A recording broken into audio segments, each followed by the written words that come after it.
Hello everyone and welcome to another video on the channel, and welcome to the Corvette ZR1, whatever you want to call this thing. This is one of the newer cars added into the game, and I wanted to have a look and see what it's like. So I also, since this is, first of all, a car that is literally made to handle the best it possibly can with all of the aero and all that sort of stuff, I'm gonna completely ruin it and disregard everything this guy was made for and do a drift build on it, just because I can. So, I'm gonna drive this thing stock right now. It has 750 horsepower, which is pretty ridiculous.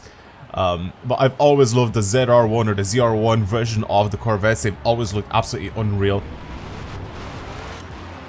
And I love the way they look, first of all. I love the way they drive as well. They're just really, really good. So, this thing, right now, it's got some stupid power, which is great already, like from stock, so that means that we can get this thing to go over 1,000 horsepower, even if we probably don't even engine swap. I think if just turbo or supercharger or something, it will go over 1,000 horsepower, so we know we're gonna squeeze out a decent amount of power out of this thing. But what I want to do, like I said, is go ahead and just completely disregard everything that this car was actually built for. And since this is made with all of the aero bits and pieces and made to handle really, really well, I'm gonna go ahead and change it so it's a drift car. So I'm gonna keep the aero on it though, because it just looks really good still, like this. And I'm gonna just go ahead and put drift suspension on it, change the tires, change the wheels, all that sort of stuff. So we're gonna get this thing to go sideways, is what's gonna happen here. I'm gonna also do a nice little wheel spin here real quick. Let's see what I get. Look at that, 150 grand. It's like I need money. It's like I need all this money. But we're gonna stick around the Fortune Island expansion area here, because I kind of want to go ahead and drift this on the needle descent thing. So yeah, I definitely want to check this thing out and see what it's like to slide on this island. Anyway, now let's get started. So yeah, like I said, this thing was made literally to be able to handle really well. I'm not gonna go ahead, like, you can make this thing have even more aero parts. Like, look at the amount of things on this car. I like this a lot. I really, really like this. One of my favorite things as well about the ZR1 is that you can, when you open a hood, let me show you guys real quick. When you open a hood or the bonnet, it leaves like that top bit on it, the carbon fiber bit. It was the same with the previous one as well, and it's really, really, really cool. I love the way that they left that, like just that hump that's there. I really, really love, and the way the bonnet or the hood just opens up like that. I think it's really, really cool. It's the same with the previous gen as well, and I like that a lot. So that's a cool little thing. It's gonna be really weird though. Next year or next generation of Corvettes is gonna be mid-engined, and like they're gonna be very, very interesting to see what they'll be like. So we can have V12s in this thing if you want to do that, but I'm gonna keep the standard. I'm pretty sure it's got the LS3. I don't even know. I can't remember exactly which LS, but obviously it has an LS in it. Yeah, I don't really want to change anything on this thing. I'm gonna keep the engine that's in it now. And we're just gonna have to slap some turbos on it, and I think that's gonna be it. That's gonna be it for what I'm gonna be doing to the swaps there. I'm obviously not gonna make this thing all-wheel drive, because that's just gonna be stupid. I will, however, put some. Yeah, sure. Let's put some Horizon text on the wheels. Our tires are 285s on the front. We can get 325s in the front, which is pretty ridiculous. Do I really want to though? I mean, we're gonna get this thing to over 1,000 horse. Nah, you know what? Let's just bring these back to 285s. I think we'll be fine with 285s. For the rear, we can get 355s. Again, we will be getting like 1,000 horsepower on this thing, but I don't really think we're gonna need that like really, really thick tires for it. For our wheels, there are a few wheels that are kind of interesting. I'm gonna go through a bunch of them and see which ones I like, and then I'll be right back. There's these set of ADV ones that I kind of like, so I think I'm just gonna put these on. We will need to get them to be slightly bigger though, so I'm gonna go ahead and wait. Can I only do that to the front wheels? Why can I change the front wheels but I can't change the rear wheels? Okay, well, I'm not gonna change that then. However, I will do this. I will bring the track width on the front. The rear, I'm only gonna bring out a tiny bit, but the front I'm gonna bring out all the way, because obviously once we add the drift suspension, it's gonna get really, really low and really, really cambered. So it's gonna have to like somehow fit in those arches. So we'll have a look now. So drift suspension gets slapped onto this thing. We're gonna get this thing to be a little bit lower than it is now. It's still a little bit high up off the ground. Should I add a roll cage onto this thing? Nah, I won't bother with that. 1,300 kilos. We're gonna get this thing to be a lot lighter than that, so that's good. So now just slap on as much power as possible. It's gonna go a little bit over 1,000 horsepower if I remember correctly. That's what the LS is really doing this game. Just a slight bit over 1,000 horsepower. There we go. And we should have 1,111 horsepower, which is great.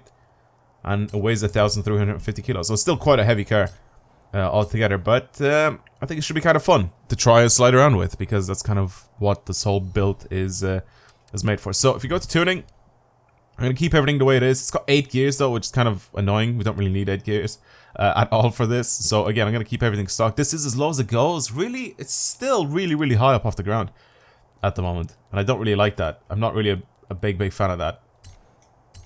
I really do wish that this would go slightly lower right now. For our paint wise, like I don't really know if I really care about changing the paint on this thing. I kind of like it.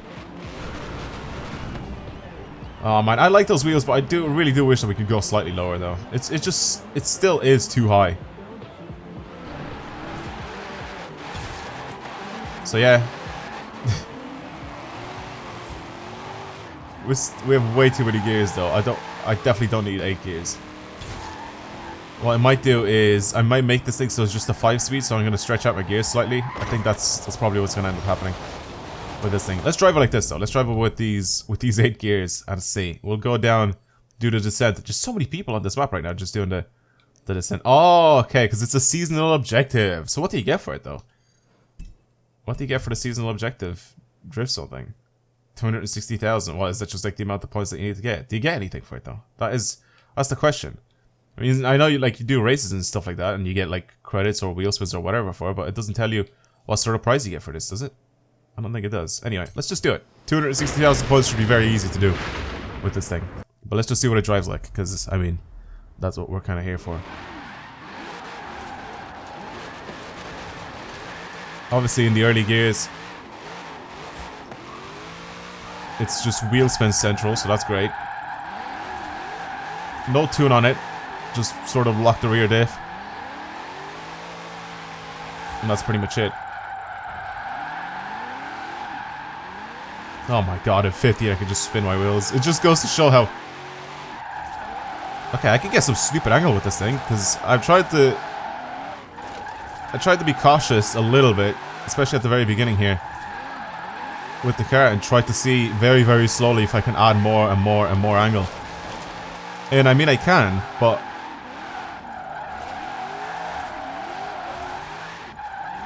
I've tried to see how much can I go until I can lose it. And apparently right now it just saves every single bit of slide, so that's good. Alright. I don't like these gears. I really don't like these gears. I just use 5th for literally every single corner.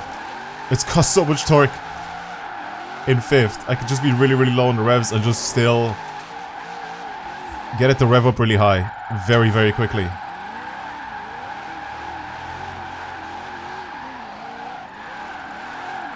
Handling wise though, it's just very, very easy to drive. I think like since the whole drift suspension kit thing came in Forza games, all cars are just super, super... I can get some stupid angle with this thing. I like that. And just still save it.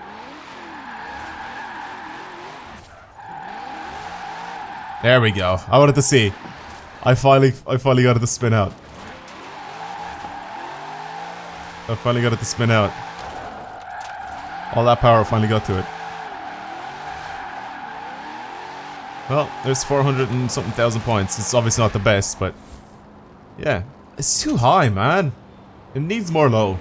It needs more low. That's exactly what this car needs. It needs to be a lot lower. Okay, so I'm guessing I just get another wheel spin for completing this, by the looks of things. Yeah, it's alright. Let's try a little bit of uphill.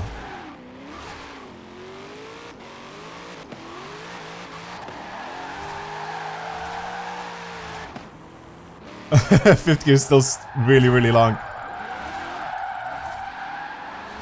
Oh, there we go. 4th gear is where it's at.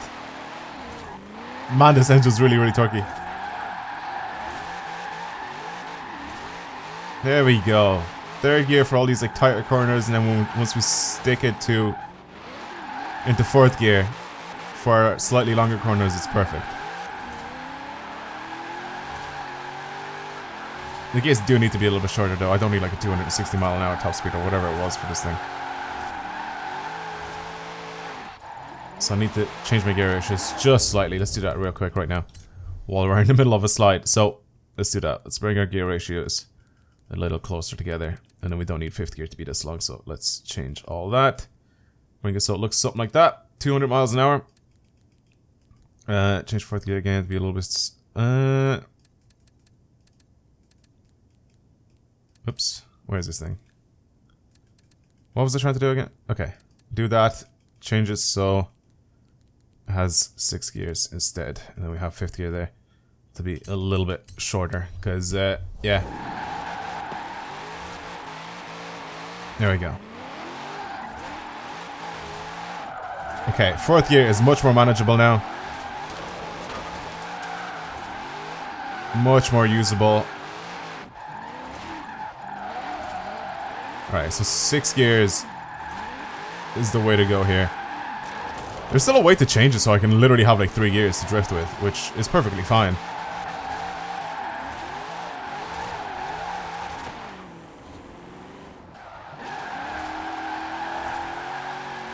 Wow, I can actually even get it into 5th. I wanted to see if I could actually use 5th gear to slide. And I can. But yeah, 4th is literally perfect right now.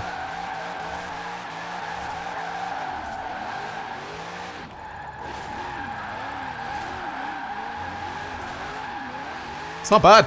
It's very, very easy to slide. I mean, having 1,000 horsepower is very, very easy to just get any car to go sideways, but very, very easy to control. I mean, there's nothing really difficult about this game, and it's drifting in it. So, yeah. Oh, 5th gear for longer corners, though. I can't believe this is still being revved up.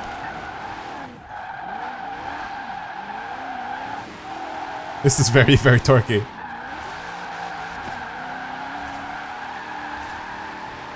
I'm still spinning my rear wheels. That is just funny. That is just really, really funny. Oh my god. Alright, so this was the Corvette ZR1. I wanted to go ahead and build this thing for something that wasn't actually built for initially, and that is a drift car. Again, like I've said in the past, I really do like the Corvette, especially the ZR1 versions of them. And I wanted to go ahead and build this one for something that it wasn't actually meant to do, and that's drift. This was meant to just handle really well around the track, put down some serious lap times. And I mean, maybe, as a stock car, it was good to do that, but now, as a drift car, it's actually not that bad. It's very, very easy to get sideways. Very easy to get sideways, very, very easy to control. I like this. I like the way it drives. It's a little bit too heavy. That's the only thing I don't like about it. It's just a little bit too heavy for my liking. I don't know why this guy's trying to drift the McLaren today. He's gone. He was just gone. Alright, I'm gonna stop. That is pretty much it for the Corvette. I kind of wanted to see what the ZL1 LE was like as well, but like, what's the point in that? It's just, I mean, it's cool and all. I like the Camaro. It's alright, but it's just not in the same league as the Corvette. So I just didn't really care for the Camaro. It's very, very similar to just a normal ZL1, but maybe it's just a little bit more track oriented than it. But yeah, I guess that's pretty much it. If you enjoyed this video, then don't forget to like it, and if you're new to the channel and you want to see more videos like this, don't forget to subscribe. I really do appreciate it, and hopefully you guys have some happy holidays, Merry Christmas for those of you that celebrate Christmas, and just happy holidays to everyone. So yeah, again, thank you guys very much for watching, and I will see you next time. Goodbye.